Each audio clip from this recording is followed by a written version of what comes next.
Olá, pessoal, tudo bem? Preparados para mais uma super dica de história de como você vai estudar em casa, como você vai se organizar para melhor render os seus estudos?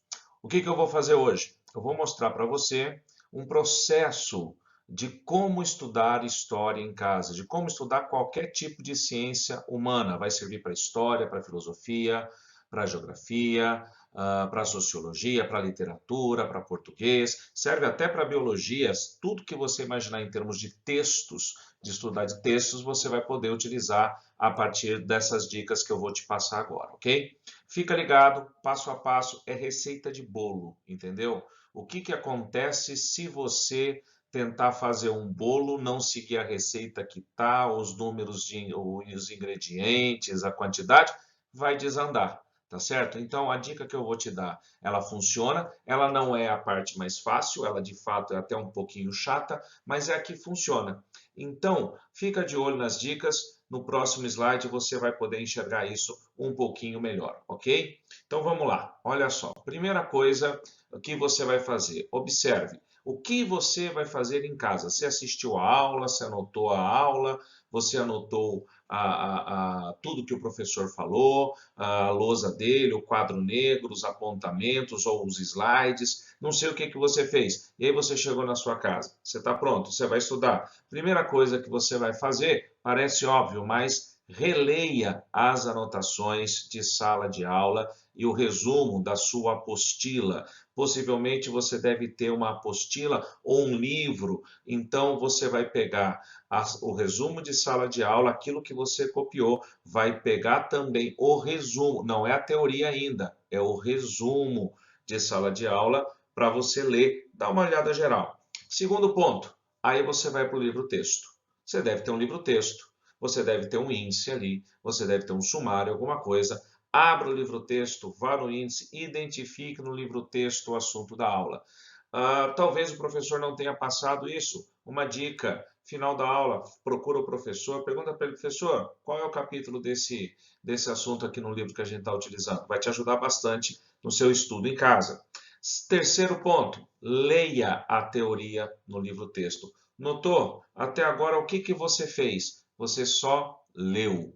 Por enquanto, você só vai ler. Leia a teoria. Leia, simplesmente leia, sem nenhuma pretensão de anotação no momento. Apenas leia. Veja, você viu as suas anotações de sala de aula, lembrou que você assistiu, você pegou um resumo para dar uma melhorada ali, dar uma, né, uma sintonia fina, e aí você vai para o livro texto e você lê o livro texto. Quarto ponto, faça a tarefa mínima proposta. O que é essa tarefa mínima? Tarefa mínima são aqueles exercícios chamados de exercícios propostos ou exercícios de classe. São aqueles exercícios fundamentais, aquilo para fixação da matéria. Então você já leu e agora você vai fazer os exercícios. Talvez você tenha exercícios de classe na sua apostila, no seu livro, que não foram feitos pelo professor por uma questão de tempo. Faça esses exercícios. Talvez você tenha exercícios divididos por níveis, nível 1, nível 2, nível 3. É o momento de você fazer os exercícios de nível 1, fixação da matéria. Quinto passo, tente fazer o resto. Veja, a expressão é tente fazer o que é complementar. Tente fazer os exercícios complementares. E ao tentar, suscitarão as dúvidas. O que você vai fazer? Você vai anotar essas dúvidas, vai levar para o professor ou para o plantonista, se você tiver um serviço de plantão na sua escola ou no seu cursinho, ok? E por fim, número 6. Se você for das pessoas que têm um pouco mais de dificuldade com ciências humanas, de fixação e de leitura, eu aconselho você a fazer o fichamento do capítulo da teoria para você fixar melhor. E aí você me pergunta, mas como que se faz esse negócio de fichamento? É um resumo? É um tipo de resumo, mas é um resumo direcionado. Veja no próximo slide como é que é isso. Olha só. Você tem aqui um texto. Acompanhe comigo a leitura do texto. Eu sei que você não é analfabeto e você está conseguindo ler, mas acompanhe comigo. Pode ser até um pouco mais emocionante. Olha só. A maioria das terras agrícolas da Europa Ocidental e Central estava dividida em áreas conhecidas como feudos. Um feudo consistia apenas em uma aldeia apenas de uma aldeia, perdão, e há várias centenas de acres de terra arável a circundavam, e nas quais o povo da aldeia trabalhava. Na orla da terra arável havia geralmente uma extensão de prados, terrenos ermos, bosques, pasto. Nas diversas localidades, os feudos variavam de tamanho, organização e relações entre os que os habitavam, mas suas características principais se assemelhavam de certa forma. Primeira coisa, identifique nesse texto palavras que você não conheça, que você não saiba o significado.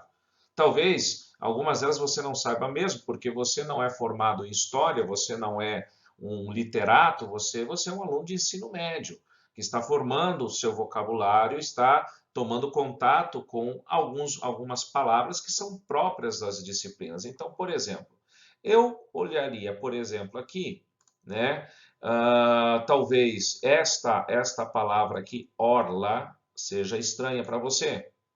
Talvez ermo seja estranho para você. Talvez arável seja estranho para você. Essa saiu retinha, olha só que interessante.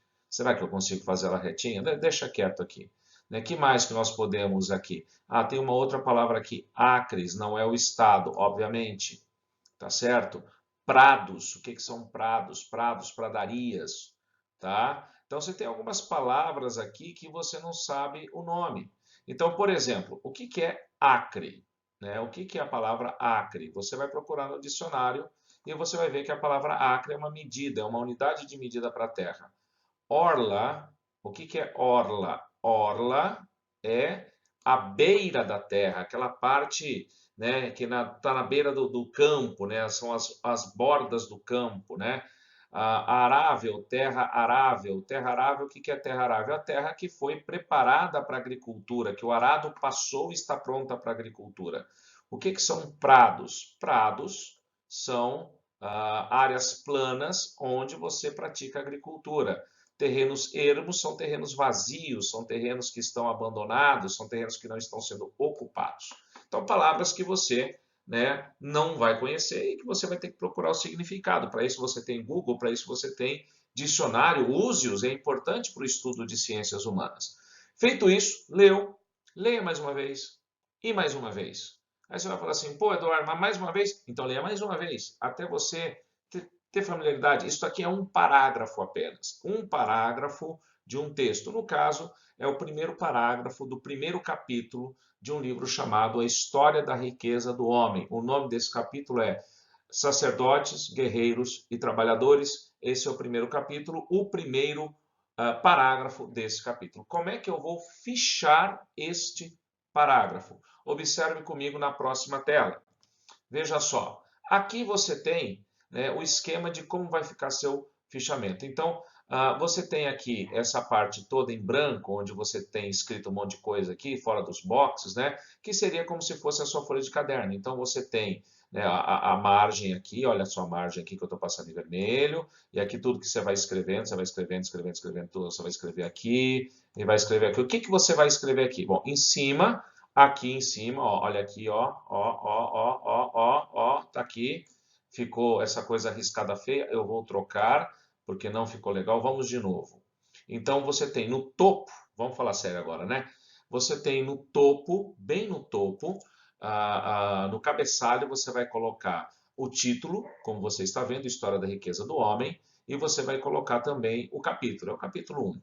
E aí, aquilo que nós estamos lendo é o primeiro parágrafo. Você está vendo na margem aqui? Eu escrevi primeiro parágrafo. E aí eu copiei literalmente a primeira e a última frase. A primeira frase está aqui, ó, cópia do primeiro e do último período, aqui embaixo, ó, onde se encontra os verbos. Então, a maioria das terras agrícolas da Europa Ocidental e Central estava dividida em áreas conhecidas como feudos. Ponto, 3 pontinhos, a última frase, mas as suas características principais se assemelhavam de certa forma. Note que você tem o primeiro parágrafo ali, que a numeração dos parágrafos deve seguir-se até o final do trecho a ser fichado. Então, o capítulo 1 você vai pegar e vai numerar primeiro, segundo, terceiro, quarto, quinto, sexto, sétimo, 50º parágrafo. E para cada parágrafo você vai atribuir um título com uma palavra. No meu caso, eu entendi que esse primeiro parágrafo, o título é Feudo. Feudo. Olha só como faz sentido. Feudo. A maioria das terras agrícolas da Europa Ocidental e Central estava dividida em áreas conhecidas como feudos, mas suas características principais se assemelhavam de certa forma. Resumo do primeiro parágrafo, literal, aí você tem a referência da obra lá em cima e aí você vai desenvolver esse processo para cada parágrafo por parágrafo. Pô, Eduardo, dá um trabalho, mas funciona. Experimenta fazer isso, tá bom? É isso. Dica para você poder estudar ciências humanas, como fazer um fichamento. Meu nome é Eduardo Baez. Se esse vídeo te ajudou, dá um like aqui embaixo, inscreva-se no canal, ok? Espero você para um próximo vídeo em breve, tá bom? Um grande abraço, até a próxima, bons estudos para você.